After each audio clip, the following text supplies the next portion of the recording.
आनंद मिश्रा चुनाव प्रचार कर रहे हैं। एक गांव में आए, यहाँ इस द्वार पे पहुंचे तो टीचर भी नमस्कार करने आए। यहाँ इनसे पूछ लेते हैं, सर आप टीचर हैं या स्थानीय निवासी? जी, टीचर हैं। टीचर हैं। तो जनरली चुनाव में लोग आगे आकर किसी नेता के, सरकारी या कर्मचारी नहीं आते, आपने आके नमस्कार किया, किस बात से प्रभावित है? आईपीएस रह चुका है इसलिए। शिक्षा के आधार पर। जी जी जी। तो कहा जाता है ना कि शिक्षा का क्या असर पड़ता है, तो एक असर ये है जब एक आईपीएस चुनाव में आता है तो शिक्षक भी बात करने के लिए आता है।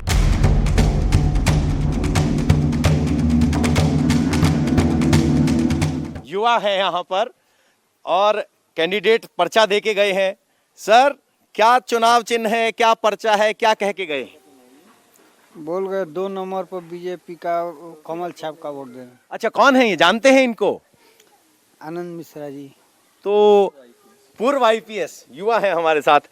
क्या युवा, जहां बिहार में बाहुबलियों का जोर होता है, एक पढ़ा लिखा आईपीएस चुनाव में आता है, उससे क्या फर्क पड़ता है? देखिए, हमें चाहिए विकास।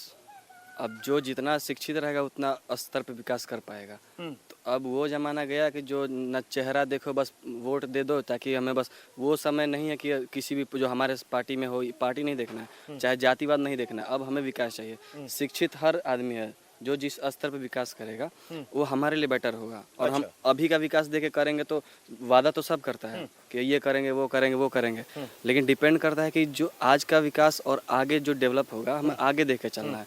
तो अभी जिस पे भरोसा है वो हम चाहते हैं शिक्षित आदमी आए।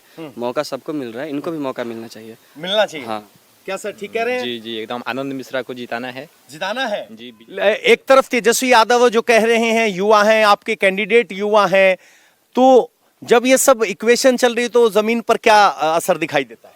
नहीं, ये जो आप कह रहे हैं तेजस्वी यादव, ये अच्छे मतलब मुख्यमंत्री नहीं है बिहार के। जो चेहरा है वो कैसे डिसाइड होता है कि हम आपने पहले क्या किया था, वो चीजें भुलाई नहीं जाती। अच्छा। उस चीज को नजर में रखते हुए आगे का सोचना पड़ता है। अच्छा, उसको सोचते हुए नया आगे का। चेहरा देखते हुए हम पिछले की चीज नहीं भूल सकते ना, वो भी तो हमारे ध्यान पर रह रहता है।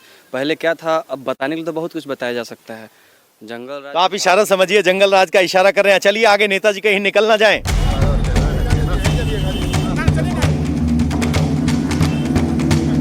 सकरा रास्ता है, गाड़ियों का काफिला लंबा हो गया तो आनंद मिश्रा खुद झंडे लगी बाइक पर चल पड़े। वो बात अलग है कि ग्रामीण इलाकों में यहाँ पर कुल मिलाकर हेलमेट किसी ने भी नहीं लगाया है, ये भी एक हकीकत है। लेकिन जनता से जुड़ने के लिए आनंद पहले भी बाइकिंग का इस्तेमाल करते रहे हैं, बाइकिंग ग्रुप के जाते हैं, बाइक उनको पसंद है। एक बार फिर वो बाइक पर निकल लिए हैं, पीछे गाड़ियों का काफिला है उसको छोड़ दिया है, और यही वो उनकी खास बात है जो युवाओं को अट्रैक्ट करती है। एक युवा ऑफिसर राजनीति के मैदान में बाइक पर सवार होकर वोट मांगने निकला है।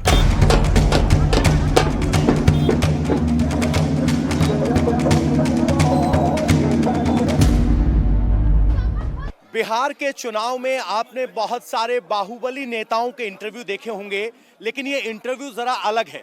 यहाँ पर आईपीएस आनंद मिश्रा बक्सर से चुनाव मैदान में उतरे हैं। सर, जब भी बिहार के चुनाव का जिक्र होता है तो बहुत बार बाहुबली बाहुबली बहुत शब्द इस्तेमाल होते हैं। पहली बार आईपीएस आप छोड़कर चुनाव मैदान में आए हैं, किस सोच के साथ? नहीं, यही कि अब बाहुबली नहीं है, विचार बलियों का वक्त आ रहा है कि अपने विचार से, अपने सद्भाव से राजनीति का जो है शुद्धिकरण होना भी जरूरी है। तो मेरा मानना है कि जिस तरह की राजनीति में लोग रहेंगे, देखिए लोग कहते हैं राजनीति खराब है, राजनीति खराब नहीं है, कुछ लोग राजनीति में खराब है जो कि उस गंदगी को फैला रखे हैं जिसके चलते कि अच्छे लोग राजनीति में आने से रुकते हैं या डरते हैं। तो किसी को तो थोड़ा सा जद्दोजहद करना ही पड़ेगा, तो हम ही क्यों नहीं। हम इसलिए कि अब आईपीएस का जो करियर था उसने कहीं ना कहीं वो सिखाया इस तरह से कि लड़ना, मतलब किसी चीज़ से पीछे नहीं हटना, उसके साथ जूझते रहना जब तक कि आपका गोल नहीं मिल जाता। और लड़ाई भी तो धर्म की लड़ाई। तो आई बिलीव कि ये सब चीज़ें एक ट्रेनिंग भी है, एक विचारधारा भी है, मंच भी है और ज़रूरत भी है। तो इन सब का जब मिश्रण देखते हैं तो मुझे लगता है राजनीति अब बेहतरी की तरफ बढ़ रही है।